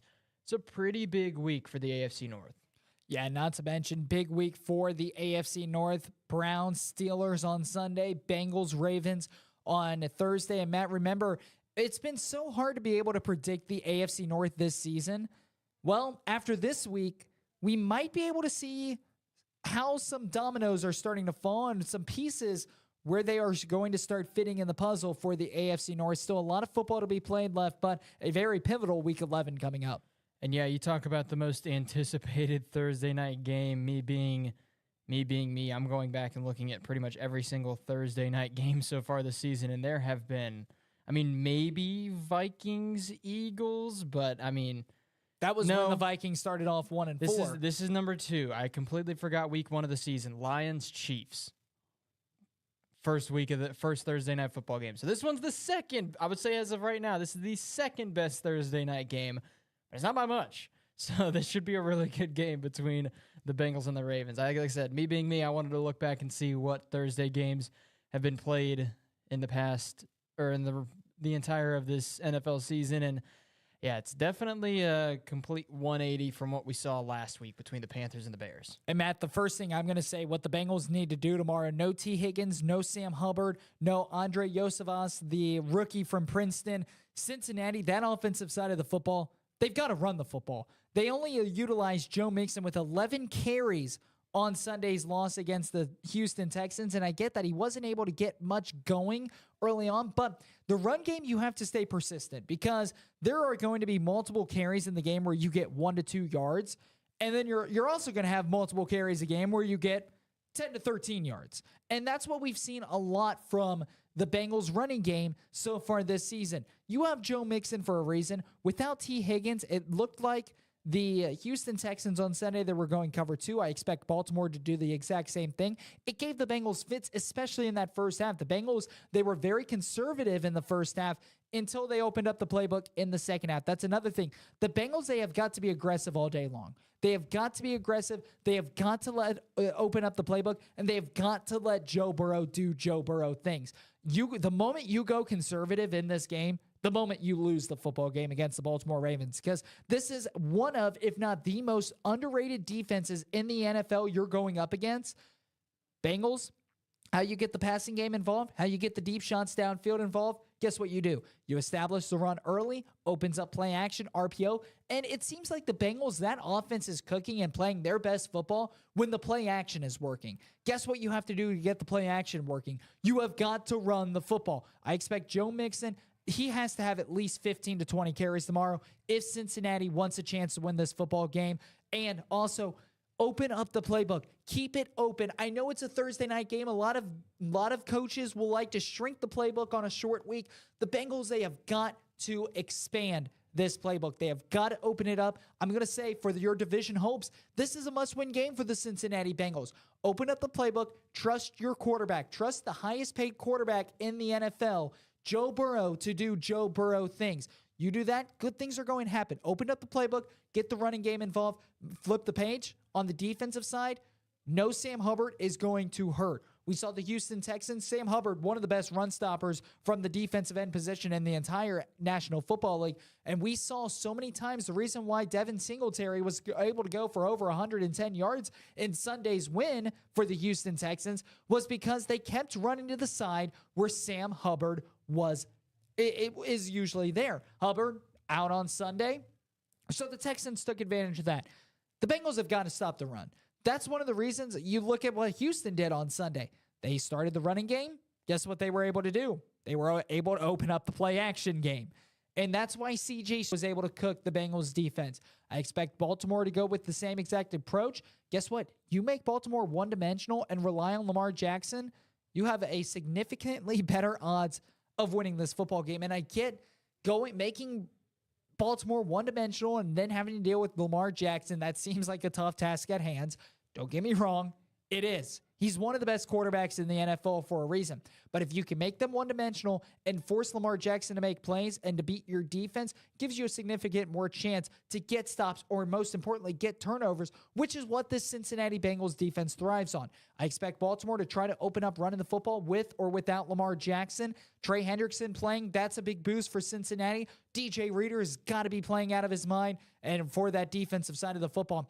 With the loss of Sam Hubbard, I expect the Bengals to possibly try to shift maybe Mike Hilton, your slot cornerback, to playing a little bit more to seal that end on rushing downs. Maybe the same with Jermaine Pratt, Logan Wilson. You got to find a way to keep Lamar Jackson in the pocket. You have got to find a way to stop Baltimore's running game and force Lamar Jackson to throw the football downfield. You do that, good things are going to happen. It's a lot easier said than done. It's going to be a great game. I'll have my game pick for that game coming up when we return in our next segment. But before we take a break, Matt, your thoughts? I'll say this much. It's easier said than done getting the run game going against a very tough Baltimore defense.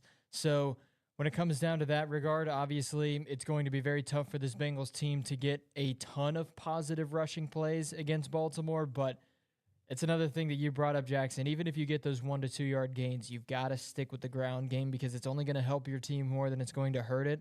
Obviously, it's going to hurt it if you're going backwards every single time you run the football, but it's the NFL. Going backwards every single time is usually not going to be the case. You're going to start eventually breaking through that defense. You're eventually going to start getting positive gains. So if you're this Bengals team against this Ravens defense, if the first few run plays don't work, you cannot abandon the run. Like you said, the Bengals look pretty good on play action. It's worked quite a bit this year. It's worked quite a bit last year, and it worked quite a bit the season before that with Joe Burrow at the helm of this offense. So you can't stray away from what makes this team successful. And if the Bengals try to stick away from, if they don't try to run the football efficiently and they don't try to get the ground game going, it's going to be a tough game for this Bengals offense as a whole.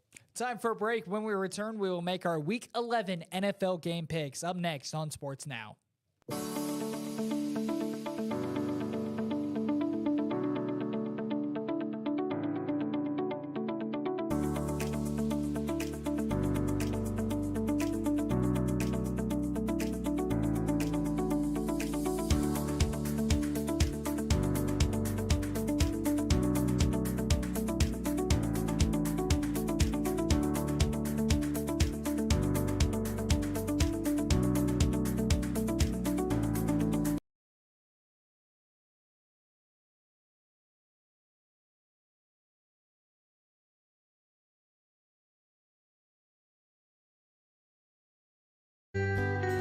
Every day, we find ourselves on a path full of decisions. It's me. Sometimes small and sometimes big.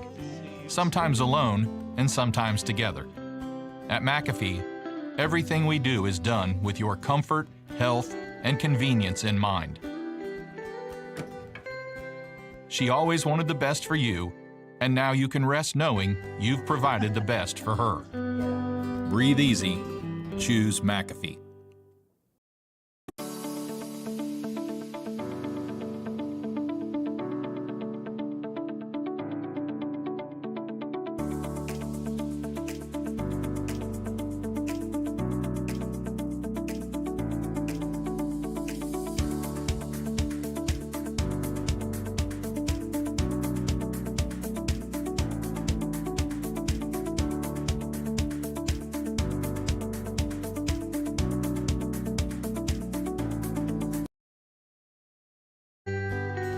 Every day, we find ourselves on a path full of decisions. It's me. Sometimes small and sometimes big.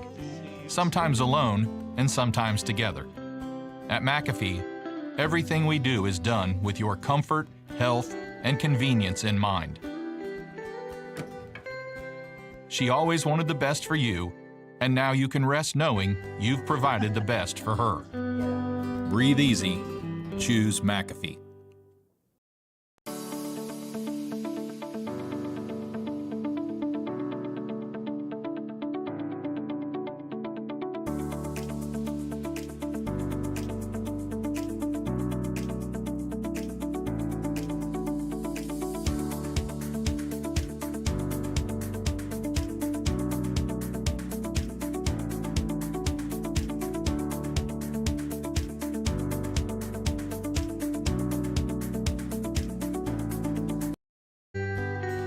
Every day, we find ourselves on a path full of decisions. It's me. Sometimes small and sometimes big. Sometimes alone and sometimes together. At McAfee, everything we do is done with your comfort, health, and convenience in mind. She always wanted the best for you, and now you can rest knowing you've provided the best for her. Breathe easy. Choose McAfee.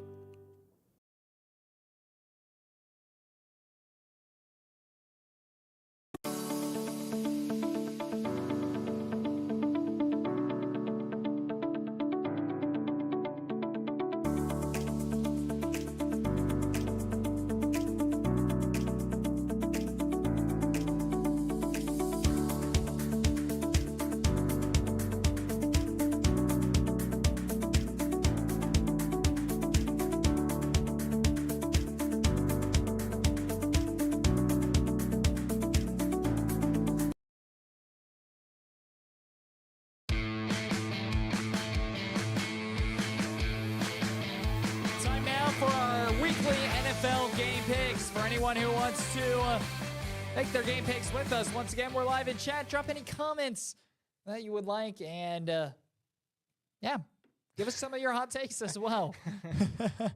Nonetheless, let's move in, and we will start with our NFL game picks. Matt, I'll start this one off this week. I'll give you a week off because you start quite a bit. Okay, then I'm just not going to. You said you give me a week off, so I'm just going to sit back, relax, and listen to you talk for the next 30 minutes. Have fun, Jackson. I meant a week off from going first. Fine. Cincinnati at Baltimore. I'm going the Ravens in this one. Right now, I mentioned this last week against the Cleveland Browns. This is the Baltimore Ravens' division to lose. Baltimore, they know that for their division hopes, not that they can set it in stone that they will be your AFC North title victors this season, but with a win, they can set themselves apart from quite a bit of competition. Of course, Cincinnati then would fall 2.5 games behind. The loser of Pittsburgh and Cleveland would fall 1.5 games behind. And Baltimore would really set themselves up for success to control their own destiny. With a Cincinnati win, that brings everybody close within a half a game. And no matter what happens between Cleveland and Pittsburgh, Baltimore is falling to at least second in the division. So Baltimore, they can really start to pull away with the AFC North with a win. With a loss, it's still anybody's game. Just as we talked about in the previous segment, Baltimore recognizes this. They're at home. Give me the Ravens at home. I'm going to go Ravens in this one, 30-24.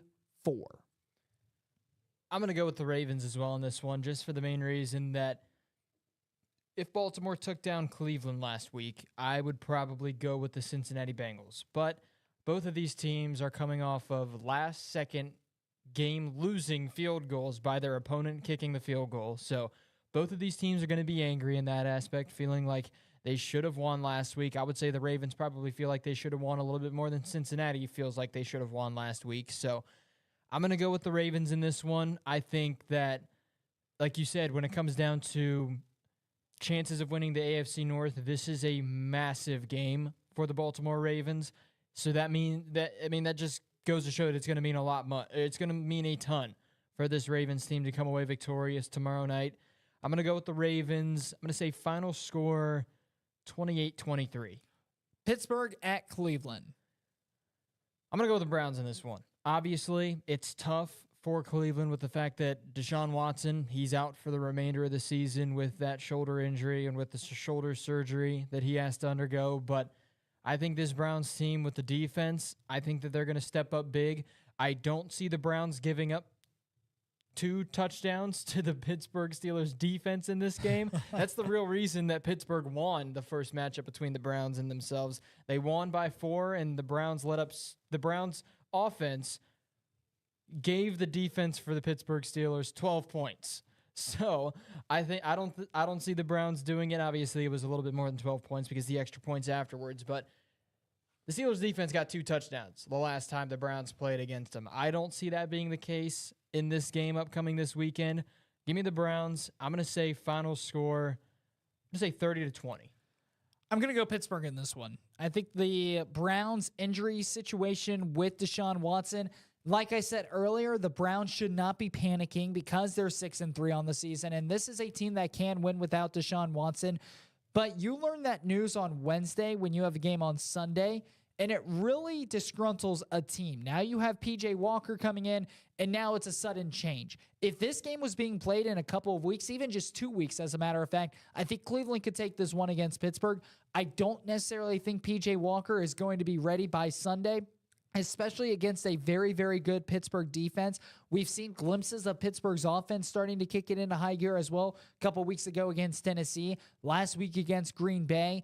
But obviously, the consistency of the Steelers' offense still very much a question. I think Pittsburgh, it's going to be a defensive matchup. I think Pittsburgh's defense is going to prevail. I just foresee both defenses, they will get the ball in good starting field position for their team. But to me, I see Pittsburgh's offense making a little bit more of the plays needed to win the football game than Cleveland's offense, especially led by P.J. Walker. Again, No time to panic for the Browns. I do think that they lose this one, but I still do think that even without Deshaun Watson, the Browns, they are still a playoff caliber team. But I think that they falter this week. Give me Pittsburgh in this one to go to 7-3. Kind of hard to believe that the Pittsburgh Steelers are 6-3 with a chance to go to 7-3, but I am going to choose them over the Browns. I think that it's going to be a defensive affair. Give me Pittsburgh. It seems like every time Pittsburgh plays in games, it's wonky scores. Give me Pittsburgh. I'm going to go 15-6. I think Pittsburgh goes for a 2-point conversion somewhere in the game. Mike Tomlin likes to mix things up. I was thinking 15-6, like it's a field goal kicking contest, like we saw. That could be true, like we saw between the Colts and the Broncos on Thursday night. Mike Tomlin loves going. He likes mixing it up. I think that Pittsburgh, at the end of the day, one of their drives is they're going to go for 2. I don't see that happening, especially because I don't know. It would have to be a weird scenario where it's kind of not required. I'm going 15-6. It seems like every time Pittsburgh plays, there's weird scores. Chicago at Detroit. I'm going to go. Actually, I think it's my turn. It is your turn on this one. Well, this is a very tough one. I don't think it is. Give me Detroit. Detroit, they've been playing way too great. Detroit, they're one of the best teams in the NFL this season, without a doubt. They're legit. They're coming off a big win against Los Angeles on Sunday. Their winning streak continues. They're at home. Give me Detroit in this one. Justin Fields, I've heard reports that he could be back this Sunday. Even with them back, though, I think Detroit has a big day. Detroit wins at 31-17.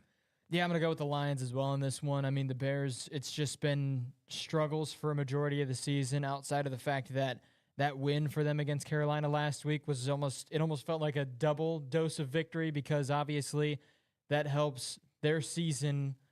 I say it helps their season, but the season for the Bears, the chance of making the postseason really isn't that high right now, but it also knocks down Carolina, who the Bears own their first round. The Bears hold Carolina's first round pick for this upcoming draft. So it was a double dose of victory for the Bears, but that's about to get shot out of the air pretty quickly. I'm going with the Lions in this one. I'm going to say final score 38-10. Los Angeles at Green Bay, the Chargers at Green Bay. Chargers at Green Bay. I'm going to go with the Chargers in this one. The team just looks like it keeps getting better and better and better as the weeks go on. Obviously, a tough loss to the Detroit Lions, but it was a Detroit Lions team that you felt like needed a bounce-back week, and that's what they were able to get. And also, there were 79 combined points in that game. The Chargers put up 38. If the defense even plays at half of the level they played against the Detroit Lions, this Chargers team is going to run away with this one. The Packers, they've been struggling for pretty much a majority of the season, losing by 4 to the Steelers last week. I'm going to go with the Chargers in this one. Obviously, it's a road game at Lambeau Field. It's not going to be an easy environment for the Chargers to play in. But give me LA. I'm going to say final score. I'm going to go 27-17. I'm going to go with the Chargers in this one as well. Really, I feel like this is a must-win game for the Chargers with how stacked the AFC is this season.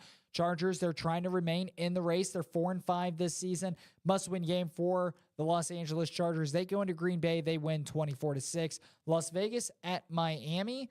I'm going to go with the Dolphins in this one. They're home. That offense, very explosive. They're coming off a bye week, so an extra week of rest as well. I think that Miami, they're going to win this one. Las Vegas, they, again, must-win situation for the Las Vegas Raiders to stay within this AFC wildcard race. But I am going to go with the Dolphins in this one. Dolphins win it. I'm going to go with a final score of, I think that they go off on offense again. I think it's just one of those weeks. 38-21 in favor of the Dolphins. Yeah, I'm going to go with the Dolphins as well on this one. Not just are they coming off of a bye week, they're getting refreshed, they're getting ready for this game, but you talked about this game being a must-win game for the Raiders. The other thing you got to think about for the Dolphins, though, Devon Achane getting ready. If not, he's already been cleared off of IR. So that's going to be a big, big piece for this Dolphins offense back in the rotation and back in the lineup. So the fact that Achane, if he's not going to be back this week against the Raiders, we already know what this offense has been able to do without Achane on the football field. They're still one of the best offenses when it comes to production per game so far this season. And if Achane, I think I said, I'm pretty sure he got cleared off of IR, but it's a question of if he's going to be 100%. And with Raheem Mostert as well in that backfield, if the Dolphins are going to be fine with A-Chain not being 100%, just sticking with Raheem Mostert and not trying to risk Devon A-Chain potentially hurting himself again. Not saying it would happen, but you also have to think of the bigger picture when it comes to this Dolphins team. They're looking at the playoffs right now. I'm not saying that they're only focused on the playoffs and they're not focused on the remainder of their season, but playoffs are on the minds of the Dolphins right now. So I think Miami, they're going to come away with a win against the Raiders. I'm going to say final score, I'm going to go 42, I'll say 42-20. Moving on, the Giants at the Commanders. Is it your turn to start this one or my turn? I'm just your gonna, turn. It It's is, your turn. It is my turn to start this New one. York Giants, Washington Commanders. I'm going to go with the Commanders in this one just for the main reason that the Giants look, I mean, it's obvious that they're frustrated. If you saw the looks on the players' faces after that loss to Dallas, it's obvious that the players for the Giants are not happy with what's going on in New York right now, technically New Jersey. But I'm going to keep saying that. But this Giants team, it seems like they're just so discombobulated right now. It seems like not everybody's bought into what's going on for the Giants. And the Commanders, on the other hand, believe it or not, Sam Howell is the leader when it comes to passing yards in the NFL right now. He's ahead of C.J. Stroud for total yards passing on the season. And he's been getting sacked the most of any quarterback so far in this season as well. So obviously the offensive line having struggles for the Commanders, but they're facing off against a pretty struggling New York Giants team. I'm going to give this one to the Commanders. I'm going to say final score, I'm going to say 20-7. I'm going to go with the Commanders in this one. And to be honest, Matt, I just foresee the Giants this season, a lot of bad luck.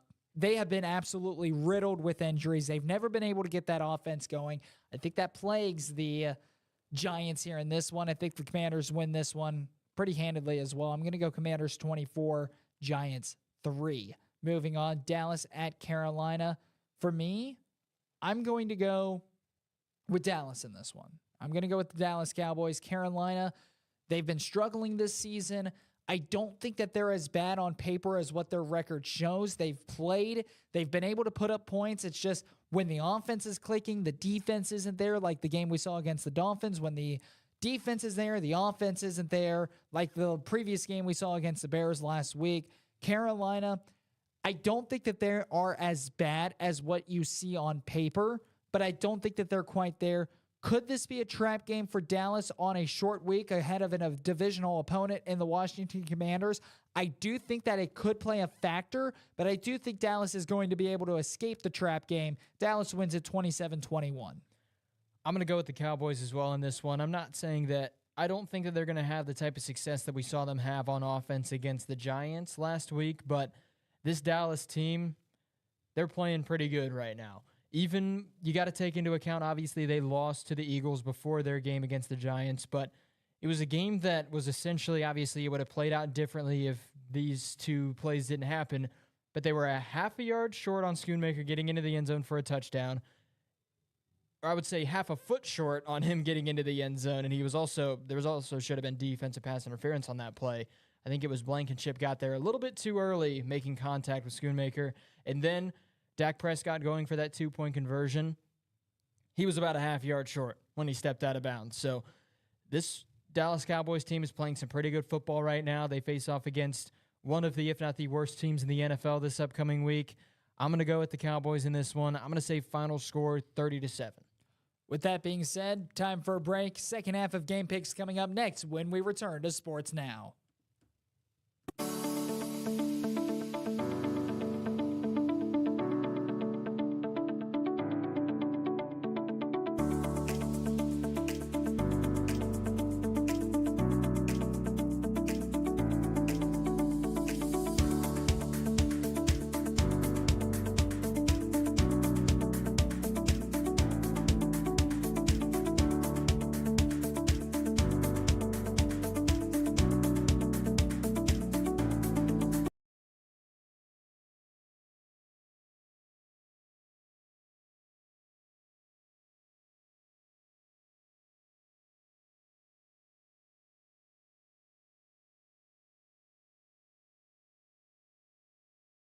Come on, guys, let's call Daddy. Hi, Daddy.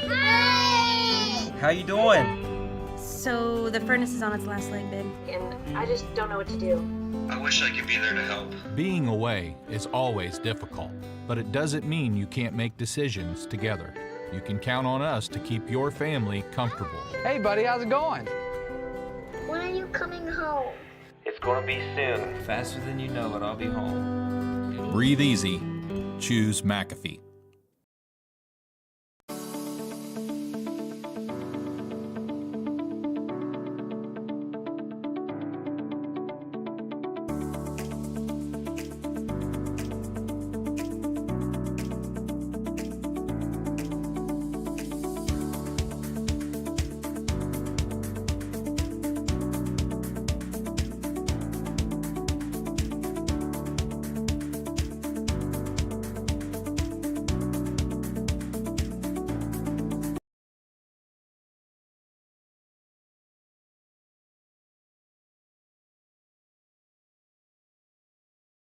Come on, guys, let's call Daddy. Hi, Daddy. Hey! How you doing? So the furnace is on its last leg, babe. And I just don't know what to do.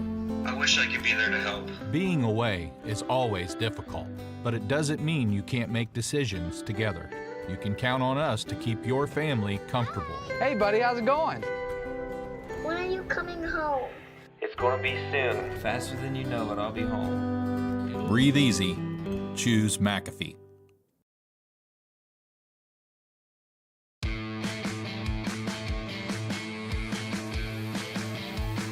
Second half of our NFL game picks. Moving on down the list, we have Tennessee at Jacksonville. Matt, you're up. Of course, you make me pick this one as opposed to the other 1 o'clock game, which is Texans versus Cardinals.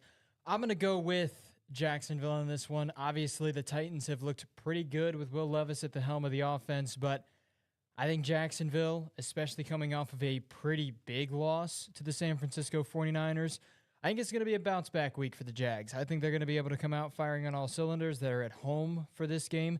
Titans, I would say they've got a good shot at winning it, but I don't think that's going to be the case with how good Jacksonville has looked so far this season. So I'm going to go with the Jaguars in this one. I'm going to say it's an AFC South matchup. It's going to be close. I'm going to say 23-17. I think Jacksonville, they're going to be angry after last week's loss against the San Francisco 49ers, coming back at home against a divisional opponent. Jacksonville ends up winning this one. I'm going to go 24-10 in favor of the Jaguars. Arizona, Houston, they're the hottest team in the NFL right now. I mean, let's face it, C.J. Stroud, he has entered the MVP conversation. I think Houston wins this one. I think they win it big, 27-6 in favor of the Texans. Yeah, I can't agree with you more, Jackson. I think this Texans team is at their, I'm not saying it's going to be their peak for this season, but they're definitely playing their best football right now. Arizona, obviously, Kyler Murray is back for the Cardinals. They just got one of the multiple games that had a game-winning field goal from a week ago. They took down the Falcons 25-23, but I'm feeling confident in what this Texans team has been able to bring to the table so far this year, especially with C.J. Stroud playing at the level he's been playing at these past few weeks. So I'm going to go with the Texans in this one. They're at home against the Cardinals. I'm going to say final score. I think it's going to be closer since Kyler Murray's back, but I'm going to say 28-20 final score of that game. San Francisco hosting the Tampa Bay Buccaneers. I'm going to go with the 49ers in this one. The San Francisco 49ers, it seems like they obviously didn't clear up everything, but they're definitely, the San Francisco 49ers are back when the final possession of the game, they wanted to keep Christian McCaffrey's touchdown streak intact. When they got into the red zone, every single play went to McCaffrey, whether it was a run, pass out into the flat, pass out into on a screen play. It was obvious the 49ers, obviously at that point of the game, it was pretty much over. It was the last 5 or so minutes of the game. They were up by a ton, but they were playing to get Christian McCaffrey. They were playing to continue his streak and keep his streak going. So I'm going to go with the 49ers in this one over the Buccaneers. Obviously, Buccaneers coming off a pretty big win against the Titans, 20-6, but it seems like the 49ers are back. It seems like the 49ers are playing not their best football, but they're playing some pretty good football right now. And they're at home. Give me the 49ers in this one. I'm going to say 31-16. Give me the 49ers in this one as well. They're back, just as you mentioned. Big win against Jacksonville. A very good Jacksonville team last week, playing the Tampa Bay Buccaneers. A win for Tampa Bay could do their season wonders. I don't think it happens. Give me Tampa Bay in this one. I'm going to go, or I beg your pardon, give me San Francisco in this one. San Francisco wins this one. I'm going to go 27-13. New York at Buffalo. Both teams in need of a win. Both teams on the losing side of things. Buffalo gets the big win in the AFC East showdown. They're home. They get back on track. That offense, I think we start seeing glimpses of what they usually bring to the table. Not quite there yet, but they end up winning this one. I'm going to go 23-14 over the Jets. Yeah, I'm going to go with the Buffalo Bills in this one as well. I mean, you take a look, like you mentioned, both of these teams, they really do need wins right now. And I think if there's one team between the two of them that is going to get it in this contest, I think it's going to be the Buffalo Bills. The Jets have obviously been playing pretty good football. Everyone has been giving Zach Wilson hate and giving him troubles for what he's been able to do on the field. But if you take a look at how he played in the last game, he didn't look terrible against the Raiders. So I'm going to go with Buffalo in this one. They're at home. I still foresee Josh Allen probably throwing another interception in this game, but I'm going to go with the Bills. I'm going to say final score 27-13. Seattle at Los Angeles, the Rams. I'm going to go with, call me crazy, I'm going with the Rams in this one over Seattle. The Rams, I'm not 100% sure if Matthew Stafford is going to be back for this game or not, but I just get the feeling that this Rams team, they can really only go up from here on out throughout the remainder of the season. They're 3-6 right now. Obviously, flip the page to Seattle. They're doing a little bit better. They're 6-3 on the season, but I'm going to go with the Rams in this one. It's at home for LA, so I think that's also going to give them a little bit of a boost and a little bit of a confidence boost in this one, but I think they're going to take down Seattle. I'm going to say final score, say 31-28, final score of that one. I'm going Seattle. I think Seattle, they're the better football team. They're on the road, but hey, I think that they're going to be the ones to pull it out on the road. Close one, though, 24-20 in favor of Seattle. Minnesota at Denver, Sunday Night Football. I'm going with the Vikings. Josh Dobbs has been incredible this season. They're the better football team. Denver, they're on a 3-game winning streak. They're playing really good football. They've clawed their way back into the AFC playoff picture, but that ends this Sunday night. Minnesota with a big win on the road. I think Minnesota and the Vikings will take that one. I'm going to go with a final score of 27-17. I'm going to go with the Vikings as well in this one. Obviously, the Broncos, they got a win last week, but you get the feeling that that win wasn't really deserved with the fact that the Buffalo Bills had 12 men on the field in that game-winning field goal attempt that was missed by Will Lutz, and then he had a second chance, and he put it right through the uprights. So I think the Minnesota Vikings, they're going to come in. Obviously, you talk about Josh Dobbs. He has looked phenomenal for the Vikings so far. I mean, he even looked good in Arizona. So I'm going to go with the Vikings in this one. I don't think the Broncos are going to keep it too close, but I think they're going to keep it close enough. I'm going to say final score, I'll go 30 to 17 final score. And last but not least, a Super Bowl 57 rematch. Philadelphia Eagles at Kansas City Chiefs, Monday Night Football. Tell you what, there's some pretty good primetime games this week. I mean, you've got obviously Bengals versus Ravens on Thursday night, and then Super Bowl rematch on Monday night. Eagles versus Chiefs. This one is probably the toughest one, and I hate that I'm the one that has to go first on it. I'm going to go with the Eagles in this one. It's going to be a close game between both of these two teams. Obviously, Kelsey brothers are also going to be playing against each other. Obviously, both of them are on the offensive side, so they're not going to be on the football field at the same time, or at least they shouldn't be. It'd be weird if they were. But I'm going to go with the Eagles. There'd have to be a crazy amount of injuries. Or they just put Travis Kelce down the field in the end zone for a Hail Mary attempt by the Eagles. That would be the only way I see that ending up being a scenario. But I'm going to go with the Eagles in this one. I'm going to say I think Jalen Hurts, he's going to play the type of football we've seen him play throughout a majority of this season. The Chiefs, they've had moments where they've struggled so far this year. I don't foresee them struggling too much in this one, but I'm going to go with the Eagles in this one. I think this is going to be an offensive shootout, but I think it's going to be a very similar score to the Super Bowl from last year. I say Eagles 38, Chiefs 35. I'm going to go with the Chiefs in this one. I think the Chiefs are home. They're going to feed off that Arrowhead crowd. The Arrowhead crowd is going to be absolutely terrific. Philadelphia, I think that they're going to be a little bit more upset about that Super Bowl loss, and I think that they're going to maybe commit a couple extra mistakes rather than what they would have if they were able to win. Kansas City. I think that this will be a start of a great rivalry between the AFC and NFC. Give me KC in this one. I'm going to go with KC 31-24. Hot Take Wednesday. Matt, start us off. Hot take for this week. One hot take each. Anybody who has a hot take, drop it in the chat below. We only have about a minute and a half left in this show. I don't really see this hot take happening, but the reason it's called hot takes because it's a hot take. I think, not Oklahoma State. I think Oregon State has a chance of taking down Washington this week. That's my hot take. I don't really foresee it happening. I honestly, if I'm being realistic, I see Washington staying undefeated throughout the remainder of this regular season. That's my hot take this week. Oregon State pulls off the upset against the Huskies. I think Alabama's going to find their way in the college football playoff. I think that they are going to take down Georgia in the SEC championship. They're going to get the help that they need. The Crimson Tide will be in the college football playoff as the 4 seed. That's my hot take. I disagree with that hot take just it's because... It's a hot take for a reason, just like yours. Yeah, you disagreed with your own hot take. I just disagree with yours because there's so many teams that are currently ahead of Alabama that have a better shot of making it into the CFP. It's a hot take for a reason. Takes us to the end of our 2-hour show. Tune in tomorrow from 4 to 6 p.m. where we'll be talking high school football and the regional finals, a trip to the state Final Four on the line. Alongside Matthew Pennington, I'm Jackson Lightcap, our producer, Kevin Fowler. Thanks for dealing with us. We'll talk to you tomorrow.